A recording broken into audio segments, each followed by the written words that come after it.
বাচ্চারা, আজকের ভিডিওতে আমি তোমাদেরকে শেখাবো কোন পয়সাকে কি বলে। ঠিক আছে?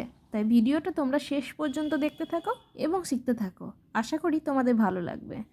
প্রথমেই দেখো, ফাঁকা ঘরে ওপরে আছে, এইটা হলো 1 টাকা, আর পাশে আছে 50 পয়সা। 1 টাকা 50 পয়সা বা 1.5 টাকা। পরেরটাই দেখো, 2 টাকা 50 পয়সা।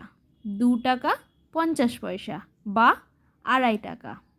ফাঁকা ঘরে বসাতে হবে 2, আর পরেরটাতে বসাতে হবে 50। 2 টাকা 50 পয়সা বা 2.5 টাকা।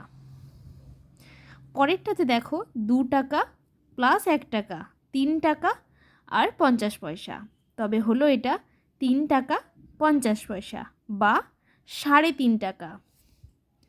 পরেরটাতে দেখো, 2 টাকা প্লাস 2 টাকা, 4 টাকা 50 পয়সা বা 4.5 টাকা। পরেরটাতে দেখো, একটা 5 টাকার কয়েন আছে, এটা হলো 5 টাকা 50 পয়সা বা 5.5 টাকা।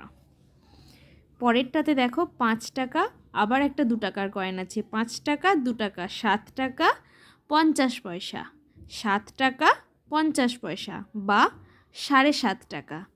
ভিডিওটা তোমাদের ভালো লাগলে চ্যানেলটিকে সাবস্ক্রাইব করে দিও, আরও নতুন কিছু শিখতে পারবে এবং জানতে পারবে। ভিডিওটা শেষ পর্যন্ত দেখার জন্য তোমাদেরকে অসংখ্য ধন্যবাদ।